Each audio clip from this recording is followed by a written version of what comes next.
Friends, இன்றைக்கி நம்ம செய்ய போகிற ரெசிபி என்னென்னு பார்த்தீங்கன்னா சென்னா மசாலா 1 பாட் ரெசிபி. அது இன்றைக்கி பட்டோராக்கு தான் நான் தொட்டுக்கு செஞ்சுருக்கேன். ரொம்ப ஈஸியாகவும் சிம்பிளாகவும் டக்குன்னு செஞ்சிடலாம். ஒரே மாதிரி செய்யாமல் இந்த மாதிரி செய்யுங்க. வாங்க எப்படி செய்யலான்னு பார்க்கலாம். ஃப்ரெண்ட்ஸ், இன்றைக்கி நம்ம செய்ய போகிற ரெசிபி சென்னா மசாலா, அதுவும் 1 பாட் ரெசிபி செய்ய போகிறோம். இதுலேயும் ரொம்ப ஹெல்த்தி வெர்ஷனாக நான் முளைக்கட்டி வச்சுருக்கேன். ஸோ இன்றைக்கி ஸ்ப்ரவுட் ரோட்டில் தான் நான் செய்ய போகிற சென்னா மசாலா. நீங்கள் சப்போஸ் இது இல்லைனாலும் நார்மலாக இருக்க வெள்ளை கொண்ட கடலில் செய்யலாம். வெள்ளை கொண்ட கடலையை ஒரு 6 மணி நேரம் ஊற வச்சுட்டு அதுக்கப்புறம் தண்ணியை வடிச்சிட்டு எடுத்துக்கலாம். இப்போ நான் ஏற்கனவே இது பண்ணி வச்சுருக்கனால இதை ஒரு கப்பை குக்கரில் போட்டுக்கிறேன். இதை நீங்கள் முளைக்கட்டலனாலும் பரவாயில்ல, முளைக்கட்டாத நார்மல் ஒயிட் சென்னாலே செய்யலாம். இதில் இப்போ ஒரு பெரிய வெங்காயம் 3 வெங்காயம் அரிஞ்சு வச்சுருக்கேன் மெல்லிசா, அதை போட்டுக்கலாம். ஒரு பச்சை மிளகாய் இல்லை 2 பச்சை மிளகாய் காரத்துக்கு ஏற்ற மாதிரி 2 போட்டுக்கலாம். நான் 1 போட்டிருக்கேன். தக்காளி 2 தக்காளியை பாதியை அரிஞ்சு வச்சுருக்கேன், 2 தக்காளி.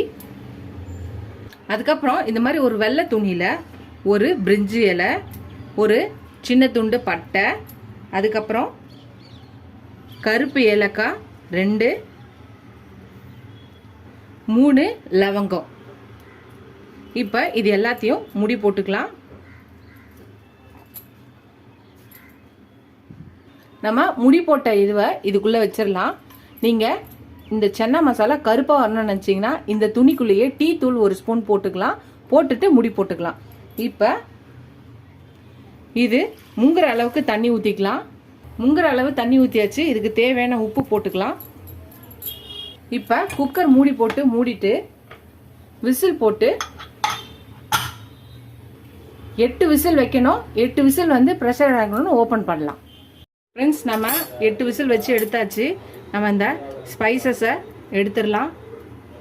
இப்போ இந்த தக்காளியோட தோலை எடுத்துடலாம். தக்காளியோட தோலெல்லாம் எடுத்தாச்சு. இப்போ லைட்டாக மத்து வச்சு லைட்டாக மசிக்கலாம். ரொம்ப மசிக்க வேண்டியதில்லை, லைட்டாக மசிக்கலாம். எல்லாத்தையும் மசிச்சாச்சு. இப்போ நம்ம இதில் 2 ஸ்பூன் தனியா, 1 table spoon red chilli powder, ஒரு 1/2 ஸ்பூன் மஞ்சத்தூள். அடுப்பில் எல்லாத்தையும் வச்சாச்சு. இப்போ நம்ம இதை கலக்கி ஒரு 2 நிமிஷம் கொதிக்கட்டும். இது கொதிச்சுட்டே இருக்கட்டும் 2 நிமிஷம். அது 2 நிமிஷம் கொதிச்சிச்சு. இப்போ இதில் ஒரு தாளிப்பு தடுக்கா கொடுக்கலாம். ஒரு சின்ன பேன் எடுத்துக்கிட்டு எண்ணெய் ஊற்றிக்கலாம். 1 ஸ்பூன் நெய் போட்டுக்கலாம். இதில் 1 ஸ்பூன் இஞ்சி பூண்டு பேஸ்ட் போட்டுக்கலாம். இது நல்லா பச்சை வாசனை போகட்டும். பச்சை வாசனை போயிடுச்சு. இப்போ 1 ஸ்பூன் ஜீரகம் போட்டுக்கலாம். இப்போ 1 spoon Kashmiri red chilli powder போட்டுக்கலாம். இப்போ ஒரு சின்ன துண்டு இஞ்சியை நீல வாக்கில் அரிஞ்சு வச்சிருக்க இதையும் போட்டுக்கலாம். இப்போ இதை எடுத்து அடுப்பு ஆஃப் பண்ணிவிட்டு இதில் ஊற்றிடலாம்.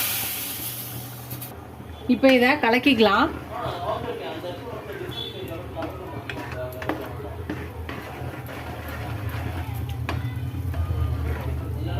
இப்போ கொஞ்சோண்டு கஸ்தூரி மேத்தி இருக்கு இல்லையா, அந்த கஸ்தூரி மேத்தியை நல்லா இப்படி க்ரஷ் பண்ணி கசக்கி இப்படி போட்டுடலாம். அப்புறம் பொடியாக நறுக்கின கொத்தமல்லியையும் போட்டுக்கலாம். இப்போ இது போட்டாச்சு. இப்போ இது ஒரு 2 நிமிஷம் கொதிக்கட்டும். கொதிச்சோன்னே இறக்குனா இப்போ கொதிச்சிச்சுன்னா நம்மளோட ஹோட்டல் ஸ்டைல் 1 பாட் ரெசிபி சென்னா மசாலா ரெடி ஆகிடும். ஒரு ரெசிபி மெயினான ஒரு இன்க்ரீடியன்ட் என்னன்னு பார்த்தீங்கன்னா சோலை மசாலா. அது ஒரு 1/2 ஸ்பூன், அதையும் போட்டுக்கலாம். இப்போ இதை போட்டு கலக்கிக்கலாம். அவ்வளோதான், நம்ம சோலை மசாலா பவுடர் போட்டுட்டு கலக்கியாச்சு. ஒரு 2 நிமிஷம் கொதிச்சுட்டு நம்ம ஆஃப் பண்ணிட்டோன்னா கொதிச்சிச்சுன்னா நம்மளோட ஹோட்டல் ஸ்டைல் சென்னா மசாலா ரெடி ஆகிடும். ஹோட்டல் ஸ்டைல் சென்னா மசாலா ரெடி ஆயிடுச்சு. அவ்வளோதான், பரிமாறிடலாம். ஃப்ரெண்ட்ஸ், நம்மளோட ஹோட்டல் ஸ்டைலில் சென்னா மசாலா ரெடி ஆயிடுச்சு. ரொம்ப ஈஸியாகவும் ஹெல்த்தியான ஒரு வெர்ஷனில் நம்ம செஞ்சுருக்கோம். ரொம்ப டக்குன்னு செஞ்சிடலாம். ஒன் பாட் ரெசிப்பியில் நம்ம செய்கிறோம். ஸோ அதனால் நீங்கள் ஈஸியாக செஞ்சிடலாம். கண்டிப்பாக எல்லாராலையுமே இந்த ரெசிப்பியை ட்ரை பண்ண முடியும். ஸோ யாருமே இந்த வீடியோ பார்த்துட்டு ஸ்கிப் பண்ணாதீங்க, கண்டிப்பாக பார்த்து ட்ரை பண்ணுங்கள். அதே மாதிரி இந்த சென்னா மசாலாவை சர்வ் பண்ணும்போது பச்சை வெங்காயத்தை கொஞ்சம் அரிஞ்சு வச்சு அது மேலே சர்வ் பண்ணுங்கள். ரொம்ப சூப்பராகவும் டேஸ்ட்டாகவும் இன்னும் எக்ஸ்ட்ரா டேஸ்ட்டு கொடுக்கும். நீங்கள் இந்த ரெசிபியை ட்ரை பண்ணுங்கள், ஸ்கிப் பண்ணாமல் என் வீடியோஸை பாருங்கள். எனக்கு என் சேனலுக்கு சப்போர்ட் பண்ணிங்கன்னு நினைக்கிறேன். நீங்கள் எவ்வளோக்கு எவ்வளோ சப்ஸ்கிரைப் பண்ணி என் சேனலுக்கு சப்போர்ட் பண்ணுறீங்களோ அவ்வளோக்கு எவ்வளோ எனக்கு ரொம்ப என்கரேஜிங்காக இருக்கும், சப்போர்ட்டிங்காக இருக்கும். இந்த மாதிரி புது புது ரெசிபிஸ் கூட எனக்கு ரொம்ப ரொம்ப ஹெல்ப்ஃபுல்லாக இருக்கும். எனக்கு என் சேனலுக்கு சப்போர்ட் பண்ணிங்கன்னு நினைக்கிறேன். இதோட அடுத்த வீடியோவில் இன்னொரு ரெசிபியில் பார்க்கலாம். Tata bye friends.